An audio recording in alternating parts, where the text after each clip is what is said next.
Hello everyone, in this video tutorial I'll be going through some of the little features that are on the software itself, just to familiarize yourself and get to understand how they work.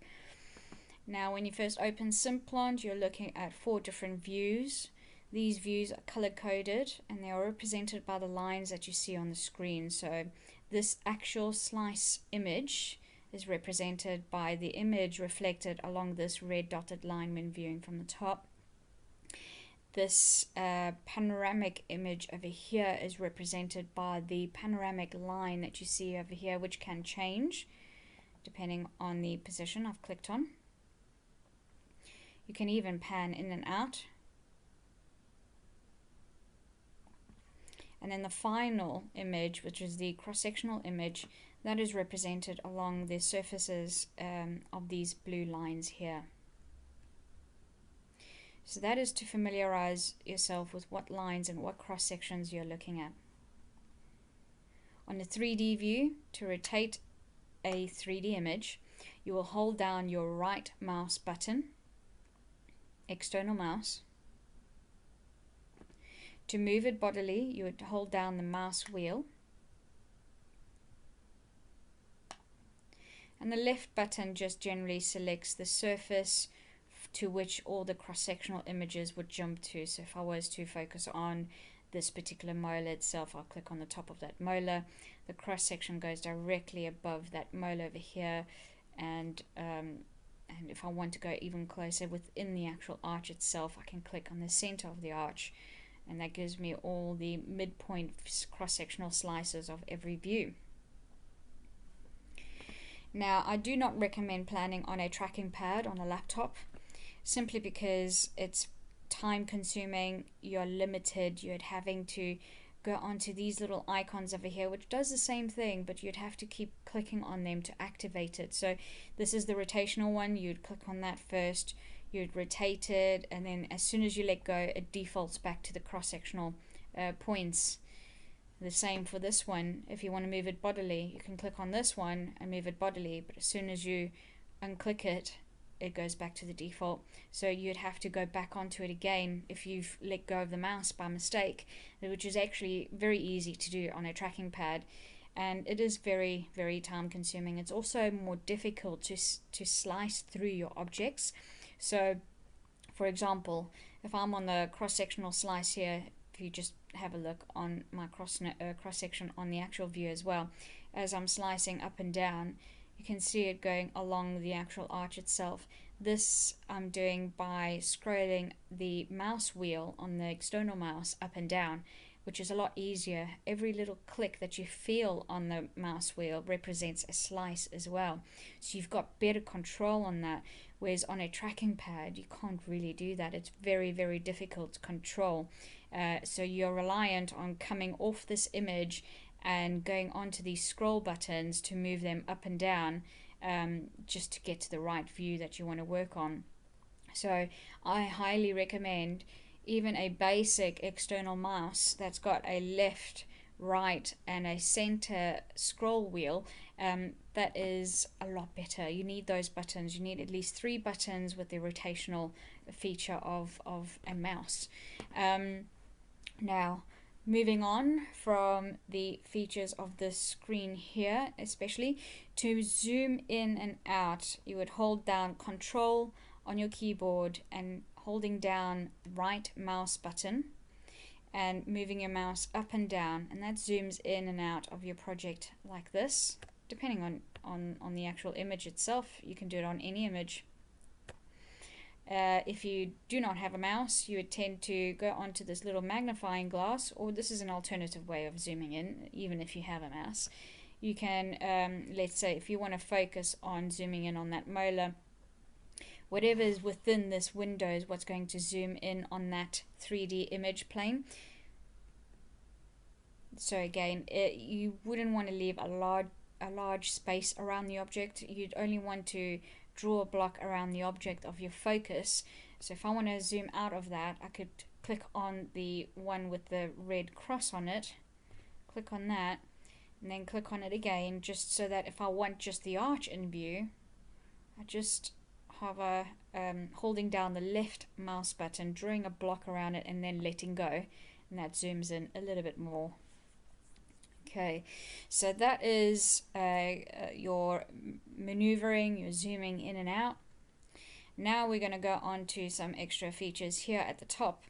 So we've got our measuring tools. So you're going from left to right if you want. So it's point by point measurement. If these labels get in the way, you can move them aside. You've also got your angulation measurement tool. So if I was to draw a straight line down and then move it at a particular angle, it works very similar to a protractor, where it actually calculates the degree of angulation from a flat surface. So can be quite useful in determining what sort of angulation of implants you need to tilt it to, and also angulation of abutments. Again, you can move these labels. Every time you create a measuring tool, it will generate a different color so that each line is represented and matching the label itself, so that it doesn't give you a confusion of what measurement is what, pretty much. Right, if you do not need these, you can right click and click on delete. Right, another little shortcut is if you want to zoom in on this 3D image as a whole, you press the space bar down on your keyboard, and if you want to go back to the 4 windows again, you can press space bar again, and that goes back to the original image. Right, now for the other tools here, I would need to actually plan some implants in, so let's do that even as a little practice run. But if you want to know more about how to place an implant, please do view the tutorial on how to place implants. For now, let's go on to plan implants. I'm just going to do an absolute basic implant positioning. So I'm going to click on create an implant and draw an implant. This is particularly my favorite way of drawing in an implant. I don't particularly like to place an implant because it's dead straight. But with this, I can control the length and angulation at the same time. Right, so I've placed my first implant. I do not have that much bone, but ideally I kind of want to angle my implants ever so slightly similar to the axis of my neighboring tooth, so I can just gain a little bit more bone by tipping it that way and tilting it down. But as soon as you're tilting an implant and the cross section goes over that implant, the implant itself will appear a bit oval in shape. So if you wanting to see how much bone there is around the implant, you would have to scroll and slice through all the slices just to check whether your implant's in bone. Another way of actually checking this, which I find is easier, is just by going onto this little icon on the top right hand side of the cross-sectional image, clicking on that, and then clicking on View Implant Centric Image. This way the cross-sectional slice is along the axis of the implant, so I now can see how close my implant is to the edge of the bone. I can then move it bodily, making sure that I've got sufficient bone around the implant itself. Okay, I'm quite happy with that positioning, so if I want, I can go on to the next surface and place an implant there. Let's come out of this cross-sectional slice of the implant, so I'm just going to go back to this little icon and click on cross-sectional slice. So I'm going to click on this surface here to place an implant there, and because this area is relatively straight, I can now show you the other way of drawing in an implant or placing an implant. This is the other way. So place an implant is dead straight depending on your default settings of your implant that you've set in your system. That is the implant of your choice with on here. So I just plonk it down where I want it to start, and then I can always drag it and stretch it along. So let's say we're putting an 11mm there. I click at that point, and that places an 11mm implant. Now these green abutments, they do not actually represent any abutment out there in the market. You know, we've put it there probably to identify whether that's the top of the implant, because some of them can be quite square. It's just to stand out to see where the interface of the implant would be in relation to where the implant emergence height would be. So you can actually control this and manipulate that. So if I will right click on that and click on abutment, I can adjust the collar height. So if I know that I like to use a particular stock abutment that has a particular gingival height setting to it, I can mimic that sort of height margin on here. Or I tend to use it as a guidance for how deep to bury your implants. So if you've got a standard measurement of, let's say, 2 millimeters below the crest that you like to follow, you can actually put 2 millimeters there and then click on OK.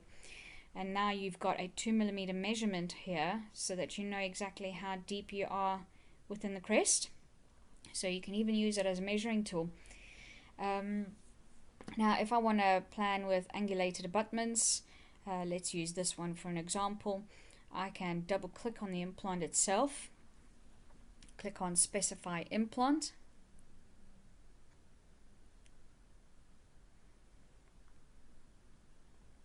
and add a angulated abutment. Let's see. I don't particularly like to use stock components. I like to use Atlantis, which is a CAD/CAM patient-specific abutment, but let's just pick anything here. Let's pick for a 20 degree, although I would have preferred something less. Let's go for something like this, which is like a econometric abutment. Click on OK, click on OK again. Right, so that's put in a 15 degree. Let's zoom in on this image as a whole. Okay, my positioning is not too far off here. If I want to rotate this a little bit further in, because my axis of my abutment is just ever so slightly in the wrong rotational position, I can go over to the left hand side where it says move implants. I'm going to view it directly along the axis of the implant. So make sure you're directly over the implant itself, not the abutment. And let's move at rotational steps of 5 degrees, just to make it a bit quicker for us. And every click represents 5 degrees of movement.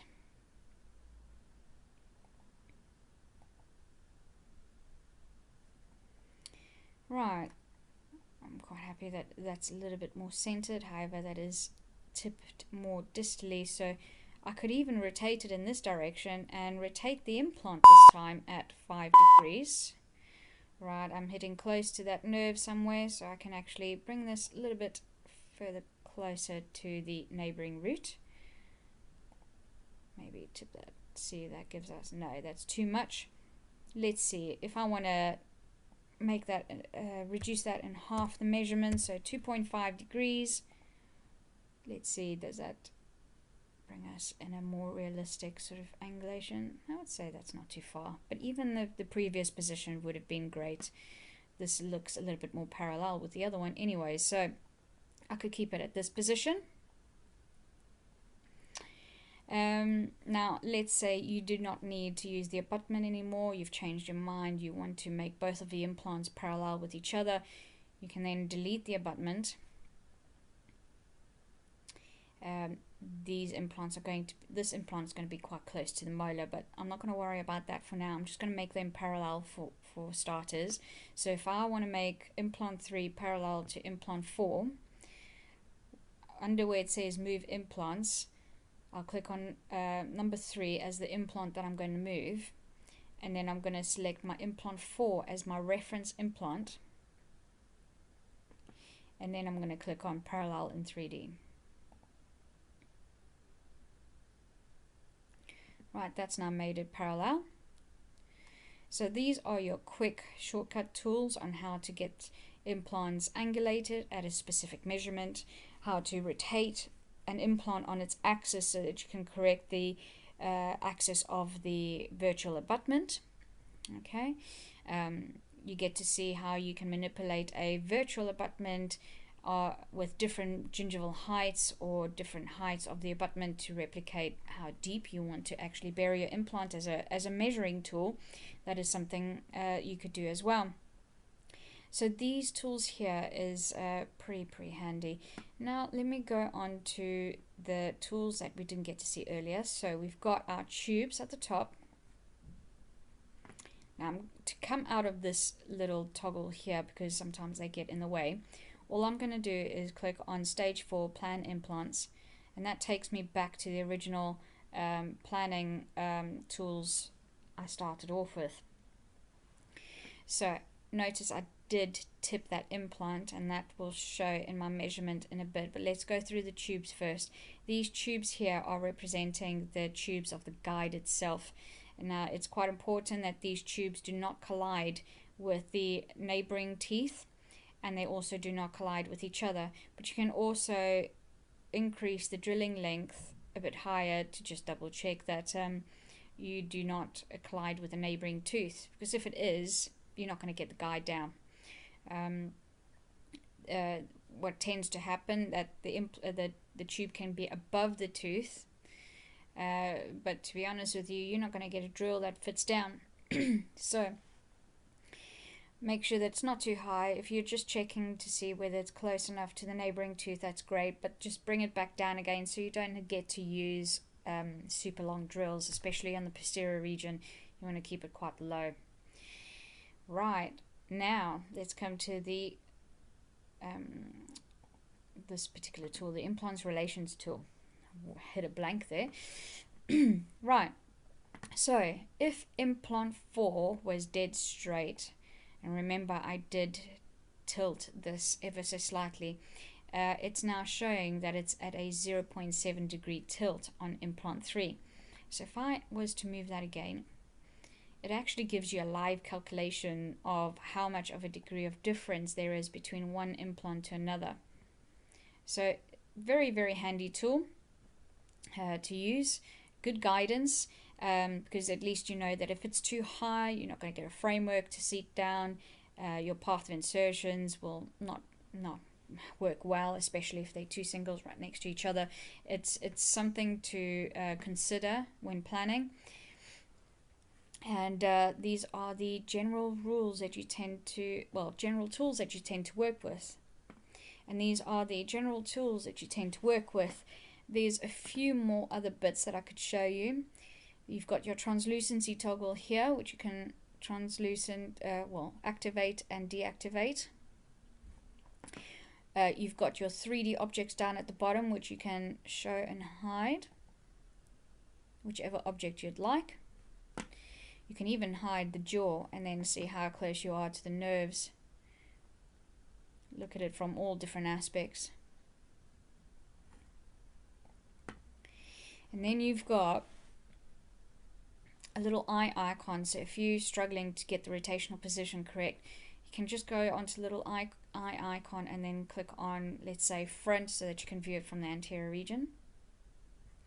Or if you want to view it from the patient's right, can click on right, and that gives you a profile view of the patient's right. So these are just quick tools that you can look on. And then this is one of my favorite tools, the clipping tool. So you can clip at two different sort of directions. You can click at a cross-sectional slice. It's quite helpful when you are viewing it from this direction. You can slice along the arch, see how it slices past the implant itself. You can even move the implant positioning on a cross-sectional slice, because you've got the best of both worlds. You can see the 2D image of the cross-sectional slice plus the 3-dimensional image of the jaw, so that you can plan effectively with a restorative outcome. So if I put that on there, you can see your crown.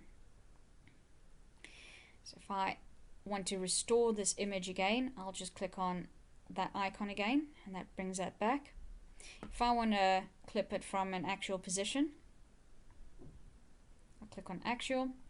and that again is slicing it from an actual position, and you can scroll up and down, and this is quite handy if you're doing reports, so you can scroll through the object, and if you notice anything you tend to write up your diagnostic reports. Again, to restore that image as a whole, you just click on the clipping plane, and then to go back to the original plane you just press spacebar on your keyboard, and that takes you straight on to the main page. Remember, to move the object as a whole, you hold down the mouse button, and to rotate, holding down the right mouse button, and to zoom in and out you hold down Control and right mouse button and moving it up and down. There's one more tool that's quite useful, and it's this grayscale tool, so you can click on that, and if you do struggle to see your CBCT scan, you can toggle the brightness and contrast of your case. Have a play around, see whatever is easy to the eye. Everyone's different. You can even work on these little tools here, but I don't particularly tend to do that. I just stick to the generic. If you want, you can reset it back. Click on close, and the rest is pretty much up to you. Thank you very much.